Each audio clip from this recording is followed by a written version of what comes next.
IIT JAM Mathematics 2023 PYQs. Question number 3.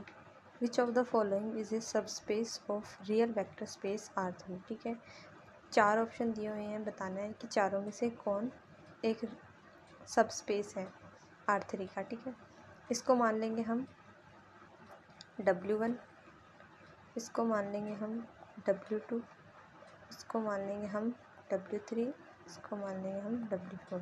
ठीक है, तो W1 की सबसे पहले तो हमें सबस्पेस के बारे में पता होना चाहिए कि सबस्पेस कौन सी कंडीशन को फुलफ़िल करे तभी कोई सेट सबस्पेस बन सकता है। ठीक है, तो सबस्पेस बनने के लिए दो कंडीशंस देखते हैं। सबस्पेस बनने के लिए पहले तो जो भी सेट ले रहे हैं हम W, वो एक वेक्टर स्पेस का सबसेट होना चाहिए, 0 वेक्टर उसमें बिलोंग करना चाहिए।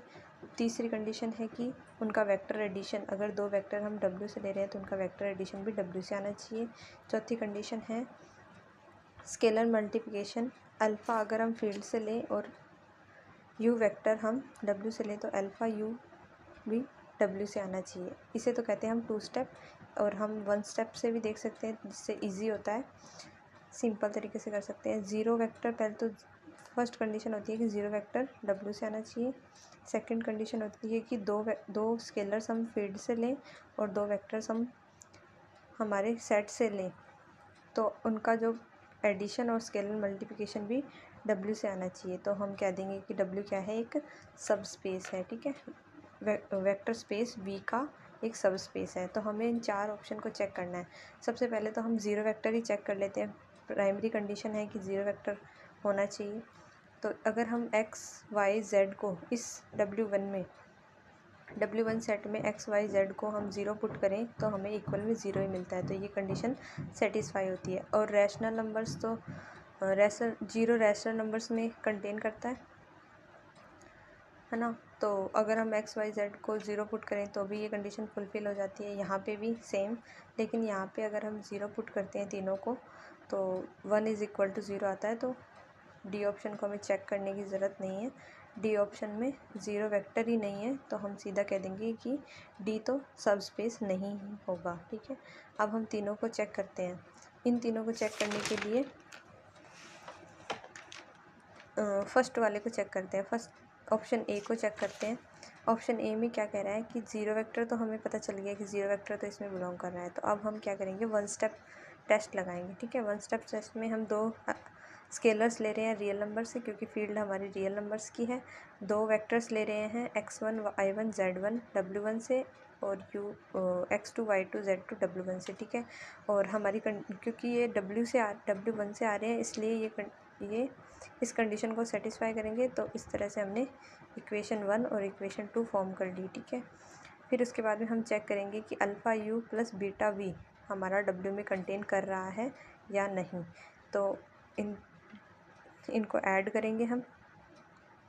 कंपोनेंट पहले तो इसका स्केलर मल्टीप्लिकेशन हो जाएगा, फिर कंपोनेंट वाइज एडिशन कर दिया इनका। ठीक है, उसके बाद में बाय गिवन कंडीशन हमें चेक करना है कि इसको पुट करके, सारे को पुट करके हमें इक्वल में 0 प्रूफ करना है। ठीक है, तो हमें इक्वेशन 1 से क्योंकि देखो 2 क्वांटिटीज़ का स्केयर है, मतलब दोनों पॉजिटिव है, बीच में भी पॉजिटिव है, तो 0 आने का सवाल तभी होता है जब दोनों 0 होंगी, मतलब ये भी 0 और ये भी 0, क्योंकि नेगेटिव तो किसी हाल में नहीं आ रहा है। ठीक है, तो हम करेंगे कि y1 plus z1 is equal to 0 और 2x1 minus 3y1 is equal to 0। ठीक है, यहाँ से हमें y1 की वैल्यू मिल जाएगी माइनस z1, और x1 की वैल्यू y1 के टर्म में और z1 की टर्म में मिल जाएगी। तो u वेक्टर हमारे पास इस प्रकार का आ जाएगा। ठीक है, -3/2 z1 माइनस z1 और z1, क्योंकि हमने x1 और y1 की वैल्यू पुट कर दी। ठीक है, उसके बाद में इक्वेशन 2 से भी सिमिलरली हम x2 और y2 की वैल्यू निकाल के v जो हमारा वेक्टर हमने लिया था W1 से, उसकी वैल्यू निकाल लेंगे। ठीक है, अब हम इक्वेशन नंबर 3 जिसमें हमें प्रूफ करना था इक्वल टू 0, उसमें सारी वैल्यूज़ पुट कर देंगे y1, y2 और x1 x2 की वैल्यू z1 और z2 की टर्म में पुट करके इक्वल में हमारे पास 0 आ जाएगा। तो गिवन कंडीशन क्या हो जाएगी, सेटिस्फाई हो रही है, तो हमारा जो W1 है वो क्या बन जाएगा, एक सबस्पेस बन जाएगा। इसी प्रकार से हम सेकंड ऑप्शन चेक करेंगे कि सेकंड ऑप्शन हमारा सबस्पेस बनाता है या नहीं। जीरो वेक्टर हमने देख लिया था कि जीरो वेक्टर अगर तीनों को 0 पुट कर रहे हैं तो हमारा जीरो वेक्टर W1 में कंटेन कर रहा है। ठीक है, अब हम एक एग्जांपल से इस ऑप्शन को डिस्कार्ड करेंगे। एग्जांपल से कैसे करेंगे कि हम एक स्केलर लेंगे अल्फ़ा। ठीक है, अल्फ़ा जो कि है √2, जो कि हमारा रियल नंबर से आ रहा है, क्योंकि रियल में तो ये आ रहा है हमारा बिलोंग्स टू रियल, क्योंकि रियल में तो रैशनल और इरेशनल दोनों आते हैं, तो हम स्केलर इरेशनल भी ले सकते हैं। ठीक है, और y को ले लेंगे हम 1, जो कि रैशनल नंबर से आ रहा है, क्योंकि कंडीशन है कि रैशनल नंबर होना चाहिए y। x और z को हम 0 0 ले लेंगे। ठीक है, अब हम इसका scalar multiplication one step test में हमने स्केलर मल्टीप्लिकेशन देखा था, हम इसका स्केलर मल्टीप्लिकेशन करेंगे तो y की जगह पे हमारे पास √2 आ गया है। तो हमारा जो अल्फ़ा u वाला जो कंडीशन आती है वो सेटिस्फाई नहीं कर रही है, W2 में नहीं आ रहा है, इसलिए हम क्या करेंगे कि ये नॉट ए सबस्पेस, क्योंकि y हमारे पास इरेशनल आ गया जो कि रैशनल नहीं है, इसलिए ये सबस्पेस नहीं होगा। थर्ड ऑप्शन के लिए हम थर्ड ऑप्शन देखते हैं। थर्ड ऑप्शन क्या कह रहा है कि yz इज इक्वल टू 0, ये कंडीशन होनी चाहिए। जीरो वेक्टर हमने देख लिया, अब हम दो वेक्टर ले रहे हैं x1 y1 z1 और x2 y2 z2 W3 से, और y1 z1 is equal to 0 और y2 z2 is equal to 0 आ रहा है। ठीक है, दोनों का एडिशन करेंगे। वन स्टेप टेस्ट से, सबस्पेस के वन स्टेप टेस्ट से हम क्या करेंगे,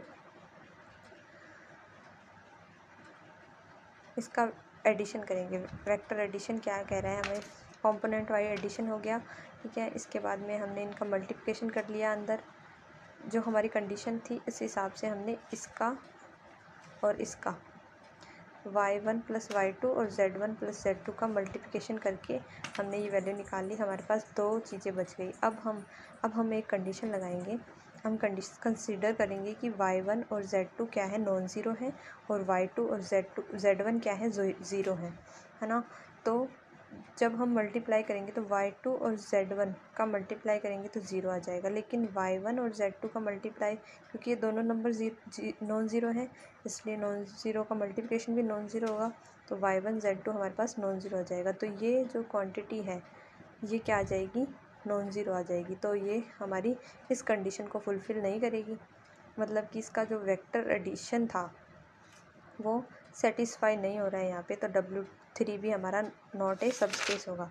तो हमारे पास जो क्वेश्चन था उसके अंदर हमारा आंसर कौन सा करेक्ट हो जाएगा, ए ऑप्शन हमारा करेक्ट हो जाएगा, क्योंकि यही एक सबस्पेस बना रहा है, बाकी तीनों सबस्पेस नहीं बना रहे, तो तीनों इनकरेक्ट हो जाएंगे। इस प्रकार से हम चेक करते हैं कि सबस्पेस किस तरह से फॉर्म होता है एक रियल वेक्टर स्पेस का।